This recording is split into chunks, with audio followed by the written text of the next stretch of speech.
इस फिल्म की शुरुआत एक टिम नाम के लड़के से होती है। वो गेम बनाने का काम करता था। वो अपने दोस्तों के साथ एक गंभीर बैठक कर रहा था। तभी अचानक उसका इंटरनेट कनेक्शन टूट जाता है। जब उसके काम में बाधा आती है तो वो अपनी पत्नी के साथ बिताए अच्छे पलों को याद करता है। उसे वो पुराना समय भी याद है जब उसकी पत्नी गर्भवती थी और उन्हें किसी समस्या के कारण, गंभीर दर्द होने के कारण अस्पताल ले जाना पड़ा था। तभी अचानक टिम की पत्नी वहां आती है। उसे अचानक देखकर टिम बहुत घबरा जाता है। फिर वो दोनों एक आदमी से मिलते हैं। ये आदमी उनकी बिल्डिंग का मैनेजर था। वो उन्हें बताता है कि इमारत की मरम्मत का काम लगभग पूरा होने वाला है और जल्द ही इमारत के ऊपर रखे गए कवर भी हटा दिए जाएंगे। फिर उन तीनों की नजर एक हेलीकॉप्टर पर पड़ती है। हेलीकॉप्टर को देखकर वो मैनेजर उन्हें बताता है कि बंदरगाह क्षेत्र में वो भीषण आग लग गई है। फिर वो मैनेजर वहां से चला जाता है। टिम और उसकी पत्नी अपनी कार में आकर बैठ जाते हैं। वो दोनों कार में बैठकर बातें करने लगते हैं। टिम की पत्नी कहती है कि हम दोनों पेरिस घूमने चलते हैं। हम दोनों हमेशा वहां जाना चाहते थे और अब तो मैं अपनी नौकरी भी छोड़ दी है। और साथ ही वो ये भी कहती है कि हमें उस दुर्घटना के बाद अपना जीवन नए सिरे से शुरू करना चाहिए। टिम की पत्नी उस दुर्घटना की बात कर रही थी जब वो गर्भावस्था में जटिलताएं पैदा हुई तो उनके बच्चे की मृत्यु हो गई। लेकिन टिम इस बात से खुश नहीं था और वो अपनी नौकरी भी नहीं छोड़ना चाहता था। तभी टिम को अपने कार्यस्थल से फोन आता है और वो अपनी पत्नी को अनदेखा करते हुए अपने फोन में व्यस्त हो जाता है। फिर हमें अगली सुबह का दृश्य दिखाया जाता है और हम देखते हैं कि टिम की पत्नी अपना सामान लेकर वहां से जा रही थी और वो टिम से कहती है कि तुम मुझे कभी नहीं समझोगे और इसीलिए मैं तुम्हें छोड़ रही हूं। और जैसे ही वो जाने के लिए दरवाजा खोलती है तो वो देखती है कि अजीब ईंटों ने उनके घर का दरवाजा बंद कर दिया है। उसे संदेह होता है कि इसके पीछे टिम का हाथ है। वो गुस्से में टिम को वो ईंटें हटाने के लिए कहती है, लेकिन टिम को उनके बारे में कुछ भी मालूम नहीं था। फिर वो दोनों भागकर अपने घर की खिड़कियों की जांच करने लगते हैं, लेकिन खिड़कियां भी इन्हीं ईंटों से बंद थी और अब यह साफ था कि इन ईंटों ने हर खिड़की और दरवाजे का रास्ता अवरुद्ध कर दिया है। टिम की पत्नी उन ईंटों को लात मारकर तोड़ने की कोशिश करती है और टिम भी रास्ता खोलने की हर मुमकिन कोशिश कर रहा था, लेकिन सब कुछ व्यर्थ था। फिर टिम की पत्नी मदद मांगने के लिए फोन करने की कोशिश करती है, लेकिन फोन में नेटवर्क नहीं था। फिर टिम ने अपने घर के वाईफाई की जांच की, लेकिन वो भी पूरी तरह से बंद था। वो दोनों घर में इधर उधर घूमकर सिग्नल ढूंढने की कोशिश करते हैं, लेकिन उनका ऐसा करना भी सब व्यर्थ जाता है। जब सिग्नल ढूंढते हुए टिम फोन को ईंटों के पास ले जाता है तो वो देखता है कि फोन में कुछ अजीब समस्या शुरू हो जाती है। दूसरी तरफ टिम की पत्नी उन ईंटों को तोड़ने के लिए एक ड्रिल मशीन का सहारा लेती है। वो दोनों ड्रिल मशीन से ईंटों को तोड़ने की कोशिश करते हैं। इतनी कोशिश करने के बाद भी वो एक ईंट तक भी हिला नहीं पाए। वो दोनों ये सोचकर आश्चर्यचकित थे कि कोई पूरी इमारत को कैसे अवरुद्ध कर सकता है। तभी अचानक उन्हें बगल वाले कमरे से किसी के चीखने की आवाज सुनाई देती है। वो दोनों उस कमरे की दीवार में एक छेद बनाते हैं। वो उस छेद से दूसरे कमरे में एक महिला और एक पुरुष को देखते हैं। वो पुरुष बहुत डरा हुआ था। वो टिम को बताता है कि उन्होंने ये कमरा सिर्फ एक रात के लिए किराए पर लिया था, लेकिन अब वो बहुत बुरी तरह से जहां पर फंस गए हैं। टिम उसे शांत करते हुए कहता है कि हमें भी ऐसी ही समस्या का सामना करना पड़ रहा है, जिसके कारण ये व्यक्ति और अधिक डर जाता है। फिर टिम की पत्नी उससे पूछती है कि क्या तुमने रात के समय कुछ अजीब देखा है? उन दोनों ने नहीं में जवाब दिया। फिर टिम ने जांच की कि पानी की आपूर्ति भी चली गई है। फिर वो दोनों जरूरी चीजें इकट्ठा करते हैं। फिर टिम अपनी पत्नी से कहता है कि हमारे आसपास का माहौल बिल्कुल एक वीडियो गेम की तरह है और हमें खुद ही इस समस्या का हल करना चाहिए। लेकिन टिम की पत्नी कहती है कि हम कोई खेल नहीं खेल रहे। जो तुम ऐसी बातें कर रहे हो, ये वास्तव में एक समस्या है। और इसी बात पर उन दोनों में बहस हो जाती है। फिर उसकी पत्नी उससे गुस्सा होकर वहां से चली जाती है। टिम भी गुस्से में अपना फोन ईंटों की दीवार पर दे मारता है। फिर कुछ समय के बाद उसकी नजर उस दीवार पर पड़ती है और उसे वहां पर कुछ दिखाई देता है। देखने पर उसे पता चलता है कि उसके टूटे हुए फोन की चिप उस ईंट की दीवार पर चिपक गई है। वो समझ जाता है कि ये ईंटों की दीवार किसी चुंबक जैसे धातु से बनी है। फिर टीम की पत्नी उसके लिए कॉफी लेकर आती है और उससे माफी मांगती है। टिम कॉफी के कप से चम्मच निकालकर दीवार पर चिपका देता है और अपनी पत्नी को दिखाते हुए कहता है कि देखो, ये दीवार चुंबक से बनी हुई है। फिर वो दोनों बहुत सारी लोहे की चीजें इकट्ठा कर दीवार पर चिपका देते हैं। फिर अचानक से वो दीवार हिलने लगती है और वो सभी चीज हवा में उड़कर उनकी तरफ आने लगते हैं। टिम उन चीजों के हमले से बचने के लिए अपनी पत्नी को लेकर नीचे झुक जाता है। इस हमले से टिम की पत्नी तो बच जाती है, लेकिन टिम जख्मी हो जाता है क्योंकि कुछ लोहे की चीजें उसकी पीठ में घुस गई थी। टिम की पत्नी उसके जख्मों पर पट्टी कर देती है, लेकिन थोड़ी देर के बाद फिर से साथ वाले कमरे से औरत के चीखने चिल्लाने की आवाज आती है। वो दोनों दीवार के छेद से उन लोगों को आवाज लगाते हैं, लेकिन उन्हें दूसरी तरफ से कोई भी जवाब नहीं मिलता। जवाब न मिलने पर वो दोनों दीवार के छेद को और बड़ा करना शुरू कर देते हैं। छेद के बड़ा होते ही वो दोनों उनके कमरे में आते हैं। वो दोनों कमरे के अंदर जाकर उन लोगों को आवाज देते हैं, लेकिन उन्हें फिर से कोई जवाब नहीं मिलता। फिर टिम की पत्नी देखती है कि वो लड़की गिरी हुई है। वो जल्दी से उसे उठाने की कोशिश करती है। दूसरी ओर टिम उस आदमी को ढूंढ रहा था। तभी अचानक वो आदमी टिम पर हमला कर देता है और टिम को मारने की कोशिश करता है। टिम को बचाने के लिए उसकी पत्नी उस आदमी पर पेपर स्प्रे कर देती है और टिम की जान बच जाती है। गुस्से में आकर टिम उस आदमी को पीटने लगता है, लेकिन वो लड़की उस आदमी को बचाने के लिए टिम के आगे आ जाती है कि उसने मुझे कुछ नहीं किया, मैं खुद ही गिर गई थी। वो आदमी अभी भी नशे में था। टिम उस आदमी के हाथों को बांध देता है जब तक कि वो नॉर्मल नहीं हो जाता, मतलब कि उसका नशा नहीं उतर जाता।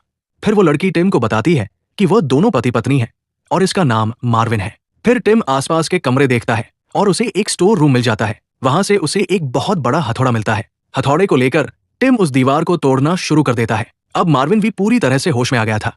वो टिम से कहता है कि इस हथौड़े से ये दीवार नहीं टूटने वाली। उसे होश में देखकर टिम मार्विन से पूछता है कि तुमने मुझ पर हमला क्यों किया था, लेकिन मार्विन को उसकी बातें समझ नहीं आ रही थी। तब उसकी पत्नी टिम को बताती है कि मार्विन को कुछ भी याद नहीं रहता, क्योंकि वो बहुत ज्यादा नशा कर लेता है और नशे में वो जो कुछ भी करता है वो उसे बाद में याद नहीं रहता। फिर टिम की पत्नी उनसे कहती है कि ये इमारत बहुत पुरानी है, जरूर इसके नीचे सुरंग का रास्ता होगा जो शहर के नालों के साथ जुड़ा होगा, और अगर हमें वो रास्ता मिल गया तो हम नालों से होते हुए इस इमारत से बाहर निकल सकते हैं। लेकिन अभी वो चारों दूसरी मंजिल पर थे। वो नीचे जाने के लिए फ्लोर को तोड़कर उसमें एक बहुत बड़ा छेद बना लेते हैं। टिम उस छेद से नीचे फ्लैट में जाकर फ्लैट के मालिक को आवाज लगाता है। उस फ्लैट का मालिक एक बूढ़ा आदमी था जो टिम पर बंदूक तान देता है। वो टिम को उसके घर से निकल जाने को कहता है, क्योंकि उसे लग रहा था कि टिम उसके लिए खतरा है। ये बूढ़ा व्यक्ति अपनी पोती के साथ इस फ्लैट में रह रहा था। उसकी पोती का नाम लिया है। फिर वो चारों मिलकर बूढ़े व्यक्ति को समझाते हैं कि हम सब जहां से निकलने की कोशिश कर रहे हैं, लेकिन वो बूढ़ा आदमी अब भी उनकी बात नहीं सुन रहा था। फिर लिया अपने दादा को समझाती है कि अगर हम सब मिलकर एक साथ जहां से निकलने की कोशिश करेंगे तो शायद हम जहां से निकल पाए। अपनी पोती के कहने पर वो बूढ़ा आदमी मान जाता है। फिर वो चारों उनके फ्लैट में आ जाते हैं। अब वो इस फ्लैट का भी फ्लोर तोड़ने का निर्णय लेते हैं। टिम फ्लोर को तोड़ने के लिए मार्विन के हाथों को खोल देता है। फ्लोर को तोड़ते समय अचानक टिम को एक यंत्र दिखाई देता है। जब वो उस यंत्र को खोलता है तो उसके अंदर एक कैमरा था। वो बूढ़े आदमी को कैमरा दिखाकर पूछता है, क्या ये कैमरा आपने लगाया है? बूढ़ा आदमी कहता है कि नहीं, मुझे इसके बारे में कुछ भी नहीं मालूम, ये यंत्र बिल्डिंग मैनेजर ने लगवाया था। अब टिम को शक होने लगता है। वो फ्लैट में आसपास देखता है तो उसे एक और यंत्र मिल जाता है। जब उस यंत्र को खोला गया तो उसमें भी कैमरा था। अब टिम समझ जाता है कि कोई इन कैमरों के जरिए हम पर नजर रख रहे हैं और ये कैमरे बिल्डिंग मैनेजर ने लगवाए हैं। हमारे साथ जो कुछ भी हो रहा है उसके पीछे बिल्डिंग मैनेजर है। वो सब उससे पूछना चाहते थे कि उसने ऐसा क्यों किया। फिर वो सभी साथ वाले फ्लैट की दीवार तोड़ने लग जाते हैं, क्योंकि ये फ्लैट बिल्डिंग मैनेजर का था। जब वो दीवार तोड़कर उसके फ्लैट में पहुंचे तो वो सभी आश्चर्यचकित हो जाते हैं, क्योंकि बिल्डिंग मैनेजर मर चुका था और उसके दोनों हाथ भी काट दिए गए थे। बिल्डिंग मैनेजर की ऐसी हालत देखकर टिम की पत्नी बहुत डर जाती है। टीम बिल्डिंग मैनेजर के फोन की जांच करते समय काली ईंटों की दीवार की कुछ तस्वीरें मिलती हैं। फिर वो सभी मिलकर बिल्डिंग मैनेजर का फ्लोर तोड़ने लग जाते हैं। मार्विन फ्लोर पर जोरदार हथौड़ा मारता है, जिसके कारण अचानक फ्लोर टूट जाता है और वो सभी उस छेद के माध्यम से नीचे के फ्लैट में गिर जाते हैं। नीचे गिरते ही उन चारों को हल्की फुल्की चोट लगती है, लेकिन लिया और उसके दादा ऊपर के फ्लैट में ही थे। वो बूढ़ा आदमी नीचे जाने के लिए तैयार नहीं था। वो अपनी पोती को बंदूक देकर नीचे जाने को कहता है, लेकिन उसकी पोती उसे वहां अकेला नहीं छोड़ना चाहती थी। इसीलिए वो अपने दादा को एक सीढ़ी के माध्यम से नीचे ले जाती है। उस फ्लैट में उन्हें एक आदमी मिलता है। वो उन्हें अपना परिचय देते हुए कहता है कि मेरा नाम यूरी है और मैं इस फ्लैट के मालिक का दोस्त हूं। हम कुछ दिनों से एक साथ रह रहे थे। फिर वो उनसे पूछता है कि वो लोग फ्लोर को तोड़कर उनके फ्लैट में क्यों आए हैं। उसकी ये बात सुनकर टिम उससे कहता है, क्या तुम्हें मालूम नहीं है कि हम इस बिल्डिंग में फंस चुके हैं? टिम की ये बात सुनकर यूरी कहता है कि तुम सब पागल हो गए हो। ये ईंटों की दीवारें हमारी सुरक्षा के लिए है। मेरे दोस्त ने भी यही गलती की। वो ये ईंटों की दीवार देखकर घबरा गया और उस दीवार को तोड़ने की कोशिश करने लगा। जब वो उस दीवार के पास गया तो उसे दिल का दौरा पड़ गया, जिससे उसकी मृत्यु हो गई। वो पहले से ही हार्ट का पेशेंट था। उसके हार्ट में पेसमेकर लगा था, जो कि दिल की धड़कन को कंट्रोल करता था। और जैसे ही वो उस दीवार के पास गया तो इलेक्ट्रॉनिक मैग्नेटिक फील्ड के कारण उसका जो पेसमेकर था उसके दिल से अलग हो गया, क्योंकि वह मेटल का था, जिसके कारण उसे दिल का दौरा पड़ा और उसकी मृत्यु हो गई। फिर यूरी उनसे कहता है कि हमें यही रुककर दीवार के खुलने का इंतजार करना चाहिए, क्योंकि बाहर कोई बहुत बड़ा खतरा हो सकता है। लेकिन उसकी बातों पर कोई भी विश्वास करने के लिए तैयार नहीं था। फिर वो सभी आपस में बात करते हैं और बाहर जाने के लिए तैयार हो जाते हैं। अब वो फिर से फ्लोर तोड़कर नीचे बेसमेंट में आ जाते हैं। बेसमेंट के अंदर वो चारों ओर सुरंग को ढूंढने लगते हैं, लेकिन उन्हें सुरंग नहीं मिलती। फिर वो सभी बेसमेंट के दरवाजे को तोड़ने लगते हैं। जैसे ही बेसमेंट का दरवाजा खुलता है, वो ये देखकर बहुत परेशान हो जाते हैं, क्योंकि उस दरवाजे के पीछे भी वही ईंटों की दीवार थी। दीवार को देखकर मार्विन गुस्से में आकर उसे हथौड़े से तोड़ने की कोशिश करता है। टिम मार्विन से हथौड़ा छीनने की कोशिश करता है। मार्विन को शांत करने के लिए वो बूढ़ा व्यक्ति उस पर बंदूक तान देता है। बंदूक को देखकर मार्विन शांत हो जाता है, लेकिन अचानक वो उस बूढ़े व्यक्ति के हाथ से बंदूक छीन लेता है और उस दीवार पर गोलियां चलाने लगता है। सभी गोलियां दीवार के पास जाकर रुक गई।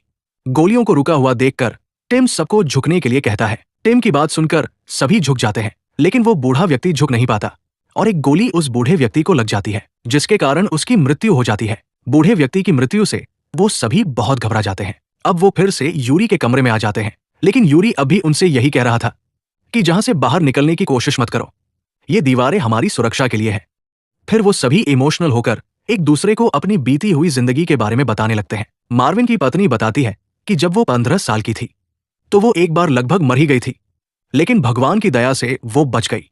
लिया कहती है कि जब मैं बहुत छोटी थी तब उसकी मां मर गई क्योंकि वो कैंसर की पेशेंट थी, और आज मैंने मार्विन के कारण अपने दादा को भी खो दिया। यूरी कहता है कि उसने एक अपराधी व्यक्ति को मारा है क्योंकि पहले वह पुलिस में था। फिर टिम की पत्नी सबको बताती है कि हमने अपना बच्चा इस दुनिया में आने से पहले ही खो दिया। अपनी पत्नी की इस बात से टिम बहुत गुस्सा हो जाता है, क्योंकि वो इस बारे में किसी को बताना नहीं चाहता था। इसी बात को लेकर उन दोनों में झगड़ा हो जाता है। उसकी पत्नी कहती है कि केवल तुमने अपना बच्चा नहीं खोया, वो बच्चा मेरा भी था, और जब मुझे तुम्हारे सहारे की जरूरत थी तुमने मुझसे मुंह फेर लिया, और मैंने उस समय में खुद को कैसे संभाला है ये सिर्फ मैं ही जानती हूं। झगड़ा खत्म होने के बाद टिम फिर से अपने दूसरे साथियों के पास आता है और कहता है कि हमें बिल्डिंग मैनेजर और यूरी के दोस्त के कमरों की तलाशी लेनी चाहिए। शायद हमें वहां से कोई सबूत मिल जाए जिससे हम जहां से बाहर निकल पाए। टिम, मार्विन और उसकी पत्नी बिल्डिंग मैनेजर के कमरे की तलाशी लेते हैं। दूसरी तरफ लिया और टिम की पत्नी यूरी के दोस्त के कमरे की तलाशी लेती है। जब टिम बिल्डिंग मैनेजर के कमरे की तलाशी ले रहा था तब उसे लगता है कि यह कमरा दूसरे कमरों से छोटा है। जब वो एक दीवार को चेक करता है तो उसे वहां पर एक सीक्रेट दरवाजा मिलता है। वह दरवाजा लॉक था। उसे खोलने के लिए वो लोग कमरे में उसकी चाबी ढूंढने लगते हैं। चाबी ढूंढते समय उन्हें एक अजीब रिमोट मिलता है। रिमोट को देखकर वो समझ जाते हैं कि यही इस कमरे की चाबी है, लेकिन रिमोट पर 4 अक्षरों का लॉक लगा था। टिम रिमोट पर पाउडर डालता है और लॉक के 4 अक्षर मिल जाते हैं। फिर वो उन 4 अक्षरों का अलग अलग पासवर्ड बनाकर लॉक खोलने की कोशिश करते हैं। इसी समय मार्विन की पत्नी टिम की पत्नी और लिया को बुलाने के लिए चली जाती है। दूसरी तरफ टिम की पत्नी और लिया को यूरी के दोस्त के कमरे से एक कार्ड मिलता है, जिससे उन्हें पता चलता है कि यूरी का दोस्त एप्सिलॉन नैनो डिफेंस कंपनी में काम करता था, और ये कंपनी वहां थी जहां पर आग लगी हुई थी। ये वो जगह है जिसके बारे में मूवी की शुरुआत में बिल्डिंग मैनेजर टिम और उसकी पत्नी को बता रहा था। ये कंपनी लोगों को हर खतरे से बचाने का काम करती थी। शायद यूरी का दोस्त जहां से बाहर निकलने का रास्ता जानता था। फिर उसकी मौत कैसे हुई ये अभी भी एक रहस्य बना हुआ है। इसके बारे में हमें आगे पता चलेगा। टिम की पत्नी यूरी से पूछती है, क्या तुम इसके बारे में जानते थे? लेकिन वो कहता है कि उसने मुझे कभी अपने काम के बारे में नहीं बताया। फिर लिया को एक टूटा हुआ लैपटॉप और फोन मिलता है। इस बात पर यूरी कहता है कि मुझे नहीं पता उसका लैपटॉप और फोन कैसे टूट गया। फिर उन्हें डस्टबिन से एक कागज मिलता है जिसके एक तरफ सर्कल में कोड लिखा हुआ था। तभी वहां पर मार्विन की पत्नी आकर उन्हें बताती है कि उन्हें कुछ अजीब मिला है। टिम की पत्नी और यूरी जल्दी से बिल्डिंग मैनेजर के कमरे में जाते हैं, लेकिन लिया वहीं रुक जाती है कुछ और सुराग ढूंढने के लिए। फिर हम देखते हैं कि टिम अलग अलग कोड लगाकर दरवाजे को खोलने की कोशिश करता है। आखिरकार उन्हें सही कोड मिल जाता है और वो लोग दरवाजे को खोल लेते हैं। जब वो लोग अंदर जाकर देखते हैं तो उन्हें वहां पर कुछ कंप्यूटर नजर आते हैं जिन पर उन सबके फ्लैट्स की फुटेज चल रही थी। वो सभी फुटेज को देखने लग जाते हैं। दूसरी तरफ लिया उस कमरे में अकेली थी, और जब वो यूरी के दोस्त की बॉडी को चेक करती है उसे उसकी गर्दन पर गला घोटने के निशान मिलते हैं, यानी कि उसकी मौत हार्ट अटैक से नहीं हुई थी, उसकी किसी ने हत्या कर दी थी। लिया समझ जाती है कि इसकी हत्या यूरी ने की है। इससे पहले कि वह किसी को कुछ बता पाती यूरी वहां पर पहुंच जाता है। लिया यूरी से कहती है कि मुझे मालूम है तुमने ही अपने दोस्त की हत्या करी है। अपना राज खुलने के डर से यूरी लिया की भी हत्या कर देता है। दूसरी ओर वो सभी अभी भी फुटेज देख रहे थे, और जब मार्विन का ध्यान जाता है कि लिया अभी तक उस कमरे से नहीं आई तो वो उसे खोजने के लिए जाता है। वहां पहुंचकर वो देखता है कि लिया मर चुकी है। तब अचानक से यूरी मार्विन पर हमला कर देता है, लेकिन इससे पहले कि यूरी मार्विन की भी हत्या कर देता, दूसरी ओर टिम अब यूरी के दोस्त के कमरे की फुटेज देखने लगता है। फुटेज को देखकर उन्हें पता चलता है कि यूरी ने ही अपने दोस्त को गला घोंटकर मार डाला है। वो तीनों लिया और मार्विन को बचाने के लिए उनकी ओर भागते हैं। वहां पहुंचकर वो देखते हैं कि लिया मर चुकी है और यूरी मार्विन को मारने की कोशिश कर रहा है। टिम यूरी पर बंदूक तान देता है और मार्विन को छोड़ने के लिए कहता है। यूरी मार्विन को धक्का देकर एक तरफ फेंक देता है और टिम से बंदूक छीनने की कोशिश करता है। इस लड़ाई के दौरान बंदूक दूर जाकर गिर जाती है। फिर यूरी टिम को नीचे गिराकर उसका गला दबाने लगता है। तभी मार्विन टिम को बचाने के लिए यूरी को धक्का देकर दूर फेंक देता है। मार्विन जैसे ही उसे गोली मारने लगता है, तभी वहां पर उन दोनों की पत्नियां आ जाती है और मार्विन को यूरी को मारने से रोकती है। उनका कहना यह था कि शायद यूरी को जहां से बाहर निकलने का रास्ता पता है। फिर वो सभी यूरी को एक कुर्सी के साथ बांध देते हैं। फिर वो लोग उन कागजों को देखते हैं जो लिया को मिले थे, जिस पर कोड लिखा हुआ था। उन कागजों को यूरी ने जला दिया था, लेकिन वो कागज पूरी तरह से जले नहीं थे। ये लोग यूरी से जहां से बाहर निकलने का रास्ता पूछने की कोशिश करते हैं, लेकिन यूरी इन्हें कुछ नहीं बताता। जिसके बाद ये एक बार फिर से कंप्यूटर में फुटेज देखते हैं, जिससे इन लोगों को पता चलता है कि यूरी का जो दोस्त था वो किसी तरह की कोडिंग कर रहा था। उस कोडिंग को उसने अपने फोन में ट्रांसफर किया था, लेकिन यूरी ने उसके फोन को पहले ही तोड़ दिया था। लेकिन फिर भी टिम किसी तरह से उसके फोन की सभी कोडिंग को अपने फोन में ट्रांसफर करने में कामयाब हो जाता है। ये app epsilon nano defence company की होती है और जब टिम उस ऐप से उस काली ईंटों की दीवार को स्कैन करता है तो ऐप में 4 जगह हाईलाइट का साइन आता है। ये वही 4 जगह थी जहां पर इलेक्ट्रोमैग्नेटिक पावर सबसे अधिक थी। फिर टिम हाईलाइट वाली 4 जगह पर बार बार अलग अलग कोड डालने की कोशिश करता है। टिम के बार बार कोड डालने पर फोन की फ्लैशलाइट जल रही थी, जिसके कारण वो ईंटों की दीवार एक तरल पदार्थ में बदलना शुरू हो जाती है। दीवार को देखकर ऐसे लग रहा था कि जैसे वह रास्ता खुल गया हो। मार्विन की पत्नी दीवार को चेक करने के लिए उसे हाथ लगती है और कहती है कि मेरे हाथ को गर्मी महसूस हो रही है। वो जैसे ही अपने हाथ को बाहर खींचती है, उसका हाथ दीवार से बाहर नहीं आ रहा था, जिससे वो घबरा जाती है और सबको बताती है कि मेरा हाथ बाहर नहीं आ पा रहा है। वो तीनों मिलकर उसके हाथ को दीवार से बाहर निकालने की कोशिश करते हैं, लेकिन मार्विन की पत्नी को वो दीवार अपने अंदर खींचने लगती है। फिर अचानक से दीवार पहले जैसी हो जाती है और मार्विन की पत्नी का आधा शरीर दीवार के अंदर रह जाता है और आधा शरीर वो लोग बाहर खींच लेते हैं। मार्विन अपनी पत्नी की मौत से बहुत दुखी हो जाता है, लेकिन यूरी ये सब कुछ देखकर हंसने लगता है। यूरी को हंसता हुआ देखकर मार्विन गुस्से में आकर उसे गोली मार देता है और यही गुस्सा उसकी खुद की मौत का भी कारण बनता है। अब केवल टिम और उसकी पत्नी जीवित बचे थे। वो दोनों अपने साथियों की मौत से बहुत उदास थे। उन्हें लग रहा था कि अब सब कुछ खत्म हो गया, वो अब कभी भी इस इमारत से बाहर नहीं निकल पाएंगे। लेकिन कुछ समय के बाद उनकी हिम्मत फिर जाग जाती है। वो लोग फिर से बाहर निकलने का रास्ता खोजना शुरू कर देते हैं। वो फिर से मोबाइल में ऐप खोलकर दीवार को खोलने की कोशिश करते हैं, लेकिन अभी तक उन्हें दीवार को खोलने का सही पासवर्ड नहीं मिला था। वो लोग फिर से यूरी के दोस्त की वीडियो देखते हैं। वीडियो को देखकर उन्हें पता चल जाता है कि जो कोड डालते समय फ्लैशलाइट चलती है, उसे सही पैटर्न में इस्तेमाल करना है तो ही ये दीवार खुल पाएगी। फिर वो लोग वीडियो को ध्यान से देखते हैं और फ्लैशलाइट का सही पैटर्न पता कर लेते हैं। फिर जैसे ही वो लोग दीवार को खोलने की कोशिश करते हैं, तभी अचानक वहां पर यूरी आ जाता है। वो अभी तक मरा नहीं था।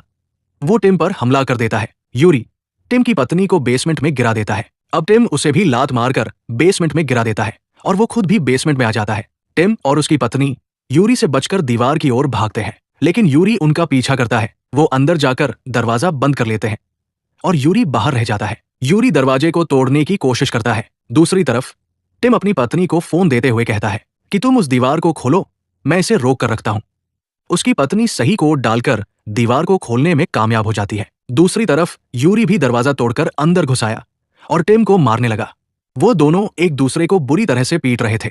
इस लड़ाई के दौरान टिम अपनी पत्नी से कहता है कि तुम जल्दी से जहां से चली जाओ, लेकिन उसकी पत्नी उसे यहां अकेला छोड़कर नहीं जाना चाहती थी। फिर यूरी जैसे ही एक खंजर से टिम पर वार करने वाला था, तभी अचानक टिम की पत्नी हथौड़े से यूरी पर हमला कर देती है और उसकी मृत्यु हो जाती है।